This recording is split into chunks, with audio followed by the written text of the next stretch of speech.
नहीं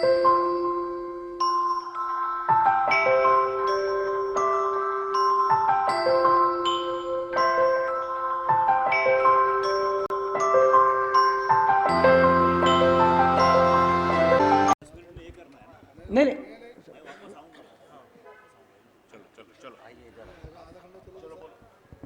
जनाब आरिफ नसीम खान साहब से गुजारिश करता हूं कि अपने ख्यालात का इजहार करें। आप इस तरफ आ जाइए रहमान साहब।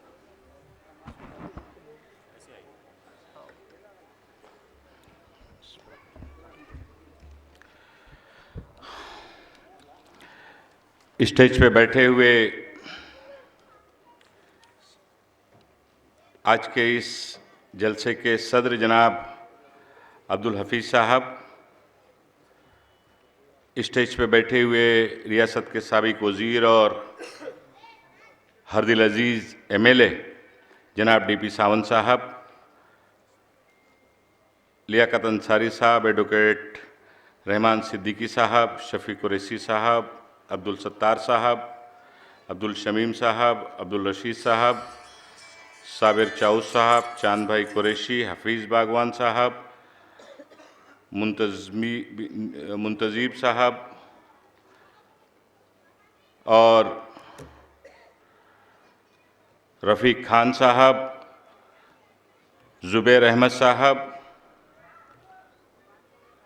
स्टेज पे बैठे हुए सभी हमारे साथी, सामने बैठे हुए इस इलाके के तमाम बुज़ुर्ग, नौजवान साथी, ख़वातीन, माँ और बहनें।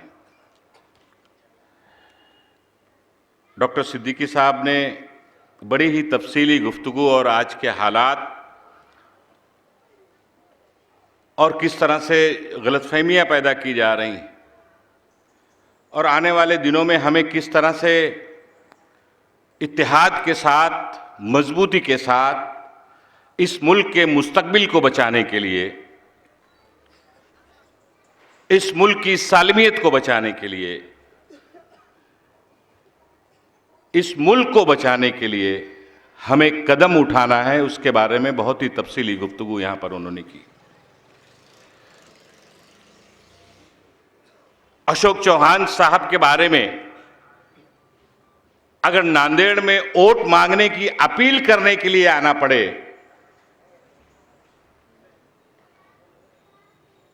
तो ये कोई बहुत ठीक बात नहीं होती।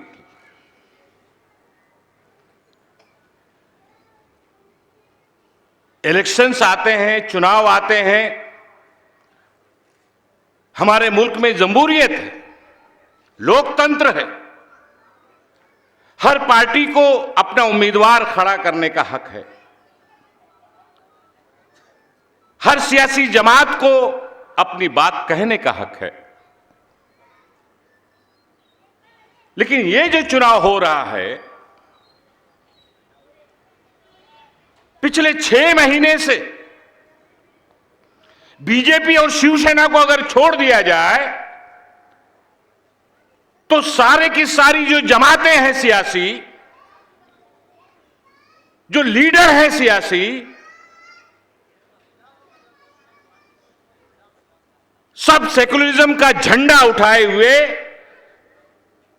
एक साथ चुनाव लड़ने की बात करते थे। ये बात सही है या नहीं सही है? आप सारे लोगों ने सुना है, देखा है, पढ़ा है कि नहीं पढ़ा है? आखिर जैसे चुनाव आया, अलग अलग पार्टियां कैसे खड़े होने लगी। समाजवादी और बहुजन समाजवादी पार्टी का एक उम्मीदवार, MIM और वंचित अघाड़ी के नाम से प्रकाश अंबेडकर साहब का दूसरा उम्मीदवार। आखिर ये कौन सी मजबूरी आ गई इनके सामने, जो एक ऐसे मर्द मुजाहिद के सामने, जो RSS के लोगों के साथ आंख में आंख डालकर बात करने की जरूरत रखता हो, जो भारतीय जनता पार्टी शिवसेना के खिलाफ मुंबई से लेकर दिल्ली तक आवाज बुलंद करता हो और सेकुलरिज्म के लिए मजबूती से लड़ाई लड़ने वाला हो अशोक चौहान जैसा आदमी उसके सामने इन पार्टियों को उम्मीदवार खड़ा करने की जरूरत क्यों आ गई? अब लोग कहने लगे कुछ तो है जिसकी पर्दादारी है, कुछ तो है जिसकी पर्दादारी है। आखिर वो पर्दा क्या है? पर्दे के पीछे क्या सौदा है? पर्दे के पीछे कौन सी डील हुई? प्रकाश अंबेडकर साहब, आप तो कहते थे कि हम आरएसएस और बीजेपी के खिलाफ लड़ना चाहते हैं, इसलिए हम आपके साथ आने के लिए तैयार हैं। पूरे महाराष्ट्र में देख लीजिए, आपके एक भी एमएलए नहीं है, एक भी एमपी माजी में नहीं है। आप खुद अकोला से चुनाव हार चुके थे, फिर भी अशोक चौहान साहब ने कहा कि हम महाराष्ट्र में वोटों का बंटवारा नहीं होने देंगे, आपको हम 6 लोकसभा की सीट देने के लिए तैयार हैं। आप बताइए, अशोक चौहान साहब का मुआहदा गलत था?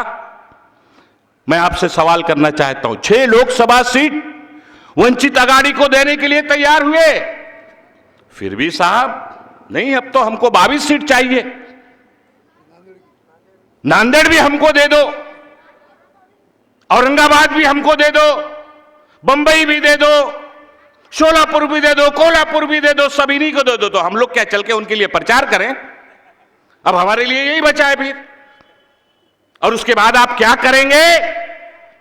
जो पिछले 20-25 सालों में आपका इतिहास रहा है, तारीख रही है, कि जब भी इस तरह का मौका आता है फिरका परस्त ताकतों के खिलाफ लड़ाई लड़ने का, तब आपका रास्ता कुछ और दिखाई देता है। ये सारी चीजें आप लोगों को समझना होगा। हालात, डॉक्टर सिद्दीकी साहब ने यहां पे हमारे बागवान बिरादरी की बात की। डॉक्टर साहब, वकील साहब, ये हमारी कौम जितना देखने में भोली लगती उतनी भोली नहीं है। अब सब समझदार हो चुके हैं कि कोई बागवान बिरादरी के नाम पर उम्मीदवार खड़ा कर देगा और उस उम्मीदवार को बिरादरी के नाम पर वोट दिलाकर बीजेपी और शिवसेना को ताकत पहुंचाकर आरएसएस को मजबूत करने की कोशिश करेगा, तो हमारी इस नांदेड़ की बागवान बिरादरी के लोग उनको साथ नहीं देंगे। और वैसे भी हमारे यहां कहा गया है कि एक सफ में खड़े हो गए महमूद व अयाज, न कोई बंदा रहा न कोई बंदा नवाज। हमारे यहां छोटा बड़ा कोई नहीं है। वज़ीर आज़म है, वो भी उसी सफ में नमाज पढ़ेगा, और एक अदना सा है, वो भी एक उसी सफ में खड़े होकर नमाज पढ़ेगा। ये हमारे मजहब में नहीं है, लेकिन चुनाव आता है तो सियासी मुफाद के लिए लोग इस तरह के हथकंडे अब क्या करते हैं। दूसरा एक प्रोपगंडा शुरू किया गया है। प्रोपगंडा शुरू किया गया है कि अशोक चौहान साहब ने लोकसभा में ट्रिपल तलाक पर नहीं बोला। कैसे नहीं बोला? किसको मालूमात हासिल करना है? जरा आइए, मैं बताना चाहता हूं। मैं भी इस पार्टी का एक रुकन हूं। अशोक चौहान साहब, आपको तरीका पहले समझना होगा।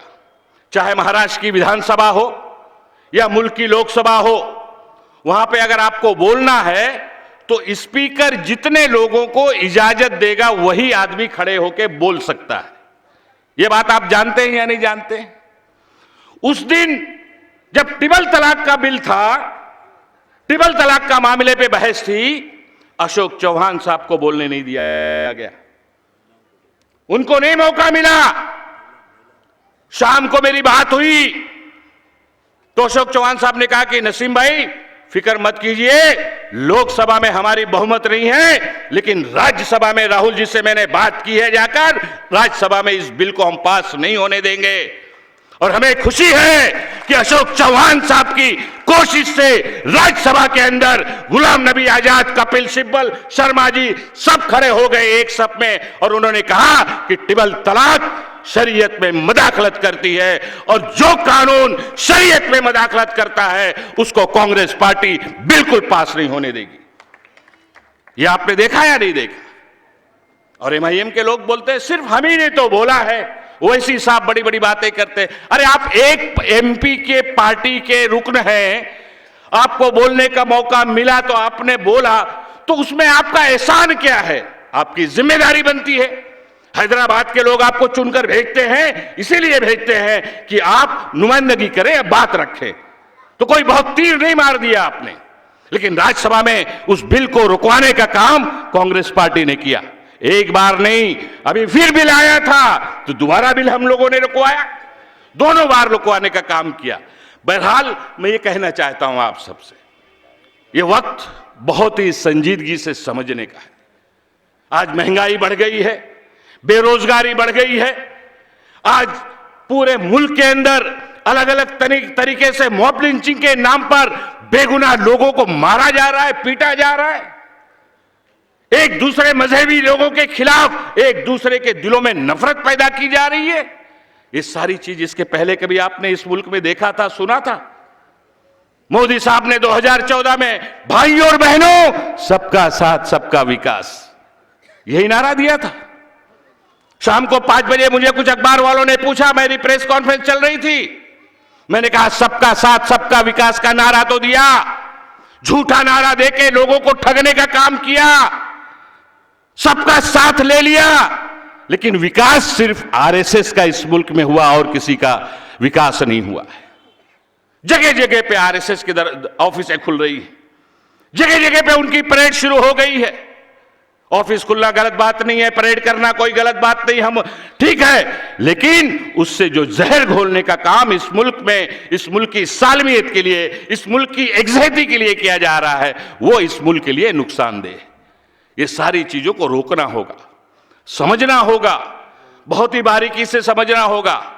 मैं अशोक चौहान जी के साथ पिछले 30 साल से मेरे उनके ताल्लुकात हैं, मैं उनको बड़े ही करीब से देखा। 2008 में जब पहली बार वजीर आला बने महाराष्ट्र के, संयुक्त महाराष्ट्र बनने के बाद सबसे पहली बार वजीर दाखिला, होम मिनिस्टर अगर किसी मुसलमान को बनाने का किसी ने फैसला किया तो अशोक चौहान साहब ने किया, नसीम खान को होम मिनिस्टर बनाया। और पूरे महाराष्ट्र के अंदर हमने घूम घूम कर मजबूती से काम करने का काम किया।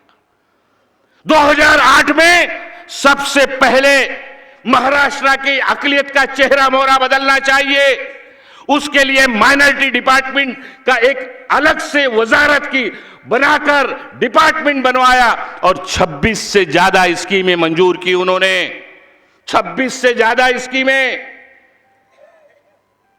और उस स्कीम में अभी रहमान सिद्दीकी साहब जो जिक्र कर रहे थे, उर्दू घर का, मदरसा मॉडर्नाइजेशन का, अकलियत के जरिए चलाए जाने वाले प्राइमरी, सेकेंडरी, जूनियर कॉलेज तक के स्कूलों को 2-2 लाख रुपया देने का, पूरे महाराष्ट्र में 45 से ज्यादा आईटीआई रिजर्व फॉर अकलियत माइनॉरिटी के लोगों को खुलवाने का जो तारीखी फैसला हुआ वो अशोक चौहान साहब ने करवाया, नसीम खान को आगे करके।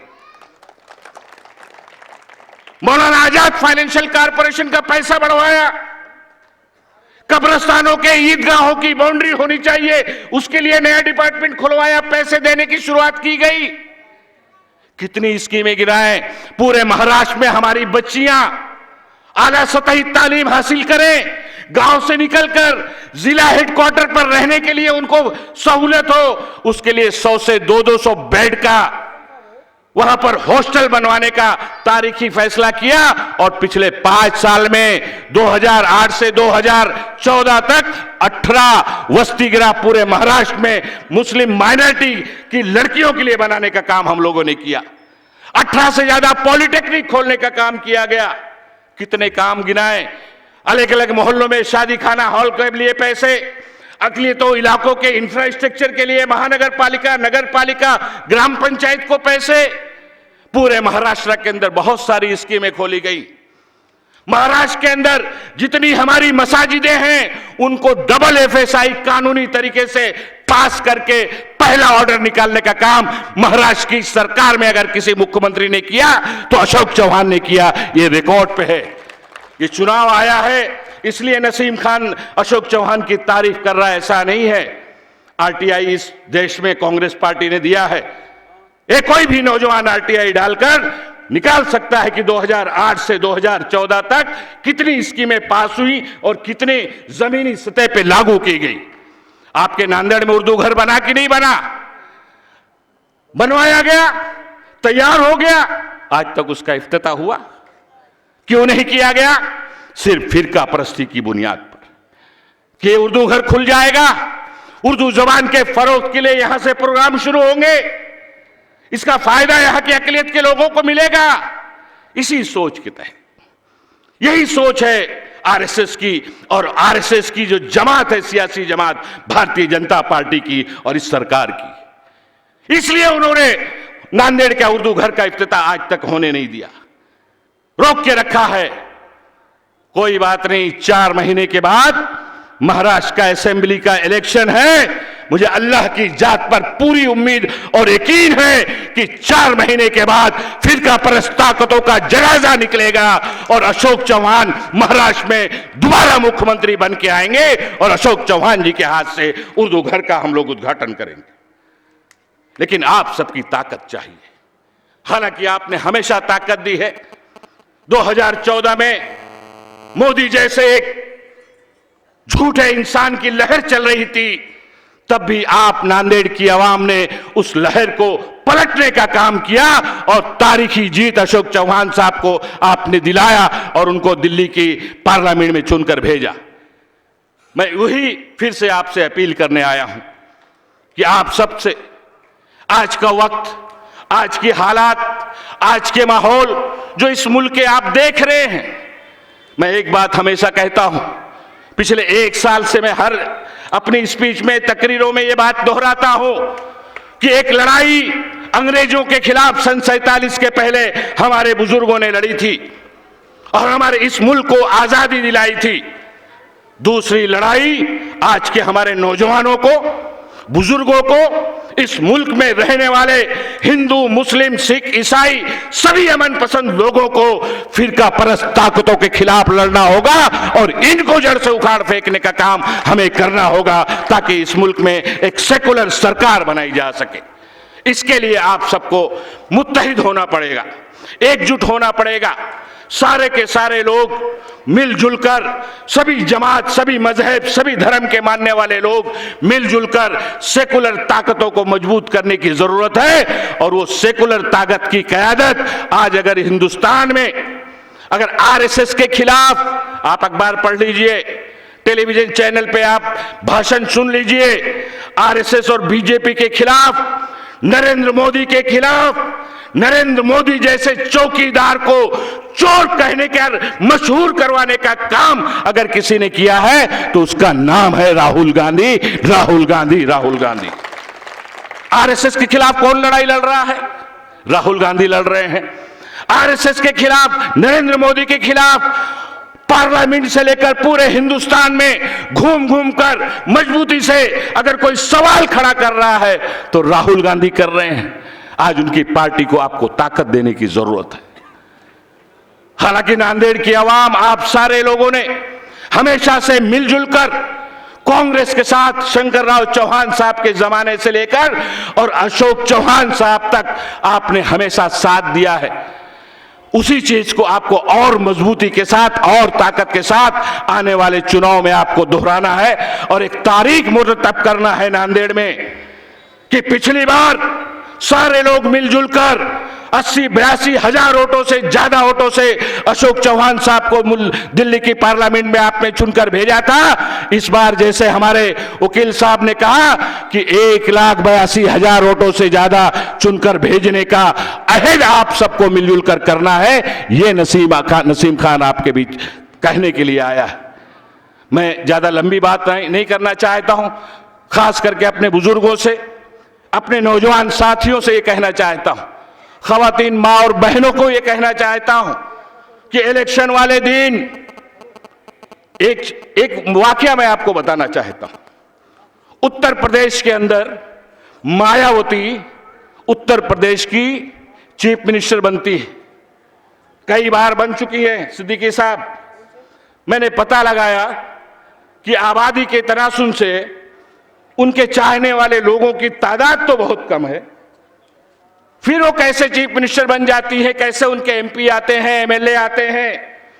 तो मुझे लोगों ने बताया कि नसीम भाई, उनके मानने वाले लोग जिस दिन वोटिंग होती है उस दिन वो फाका रखते हैं, फाका करते हैं, उपवास करते हैं, औरत मर्द बच्चे भाई दोस्त पड़ोसियों को जमा करते हैं, पहले वो पोलिंग सेंटर पर जाकर वोट देते हैं, फिर आकर नहाकर वो खाना बनाते हैं और फिर मुंह में पानी डालते हैं, तब जाकर मायावती उत्तर प्रदेश की चीफ मिनिस्टर बनती है। यही काम आपको आने वाले दिनों में करना है। एक एक वोट आपके घर का, आपके मोहल्ले का 100% पोल होना चाहिए, ताकि फिरका परस्त ताकतों के जनाजे में आखिरी कील ठोकने की शुरुआत नांदेड़ से किया जा सके। यह मैं आप सबसे अपील करते हुए अपनी बात को खत्म करता हूं। शुक्रिया, खुदा हाफिज, जय हिंद, जय महाराष्ट्र।